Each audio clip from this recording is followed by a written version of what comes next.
AI দিয়ে 5 মিনিটে website ready করে অথবা কোনো একটা ফুল স্ট্যাক অ্যাপ অথবা কোনো একটা অ্যাপ তৈরি করে লাখ টাকা ইনকাম করুন।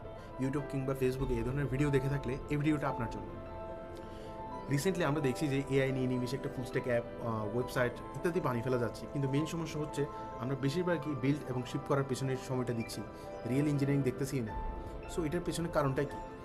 সো আপনি একটা এআই জেনারেটেড অ্যাপ রেডি করলেন, যেটা ডেলিভার করে আপনি টাকাও নিলেন, কিন্তু ভেবে দেখেছেন কি এই অ্যাপটার সিকিউরিটি স্ট্যান্ডার্ডগুলো কি ঠিক আছে কিনা, কোনো ক্রাঞ্চি অথবা ভার্নাবিলিটি গ্যাপ আছে কিনা? রিয়েল ওয়ার্ল্ড সফটওয়্যার ইন্ডাস্ট্রিতে শুধু একটা ফিচার বানিয়ে দিলে কাজ শেষ হয়ে যায় না।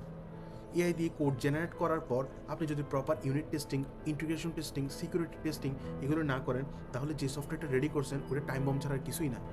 হ্যাকাররা কিন্তু সাধারণ ইউজারদের মতো জাস্ট ওয়েব ব্রাউজিং অথবা কোনো একটা অ্যাপ চালায় না, তারা আপনার অ্যাপ অথবা সফটওয়্যারের মধ্যে সিকিউরিটি লুপহোলসগুলো খুঁজে যেখানে তারা অ্যাটাক করবে। সো এআই অনেক সময় আউটডেটেড ডিপেন্ডেন্সি কিংবা সিকিউরিটি লুপসহোলগুলো কোডের মধ্যে ইনজেক্ট করে দেয়। আপনি যদি এসব টেস্ট না করেন, লাইভ সার্ভারে কোডকে জাস্ট পুশ করে দেন, তাহলে কোনো অ্যাটাকার সেটাকে অ্যাটাক করবে, তারপর আপনার ক্লায়েন্টের বিজনেসের সাথে আপনার ক্যারিয়ারকেও ধ্বংস করে দিবে। সো টেক ইন্ডাস্ট্রিতে ক্লায়েন্ট আপনাকে শুধুমাত্র লাইন অফ কোড লেখার জন্য টাকা দেয় না, তারা টাকা দেয় অ্যাকাউন্টেবিলিটি, রিলায়েবিলিটি এবং সিকিউরিটির জন্য।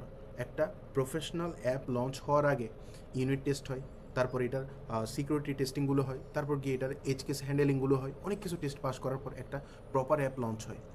তাহলে তো সবাই ইঞ্জিনিয়ার হয়ে যেত, সবাই এরকম লাখপতি হয়ে যেত অ্যাপ বিক্রি করে। কারণ ক্লায়েন্ট বুঝে যে কোন অ্যাপ গিয়ে কোন সময় গিয়ে এটা ফল ডাউন করবে। এরকম এআই দিয়ে যদি সবাই অ্যাপ বানায় অ্যাপ বিক্রি করতো, তাহলে সবাই তো কোটিপতি হয়ে যেত। ইনফ্যাক্ট ক্লায়েন্ট তো চাইলে নিজেই অ্যাপ তৈরি করে ফেলতো, আপনাকে কেন টাকা দিয়ে অ্যাপ রেডি করবে? সো মূলত একটা প্রফেশনাল ইঞ্জিনিয়ার অথবা প্রফেশনাল ডেভেলপারকে মানুষ এই জন্যে হায়ার করে। এআই ব্যবহার করা খারাপ কিছু না, এআই আপনার কোডিংকে 10x বাড়িয়ে দিতে পারে, কিন্তু আপনাকে সফটওয়্যার আর্কিটেকচার, সিকিউরিটি রেসপন্সিবিলিটি থেকে বাঁচাবে না। এটা আপনারই দায়িত্ব। প্রপার টেস্টিং ছাড়া কোনো প্রোডাকশনে লঞ্চ করা যাবে না।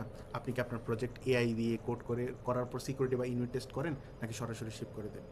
কমেন্টে জানাবেন। ভিডিওটি ভালো লেগে থাকে লাইক করে এবং আপনার ডেভেলপার ফ্রেন্ডদের সাথে শেয়ার করতে পারেন, এবং ওই সকল ব্যক্তিদের সাথে শেয়ার করতে পারেন যারা এখনও মনে করে যে এআই দিয়ে কোনো একটা কিছু বিল্ড করে আমি এটাকে বিক্রি করতে পারি। না ভাই, এটার পেছনে অনেকগুলো রিজন আছে, অনেকগুলো কারণ ঘটে, এত সহজ না।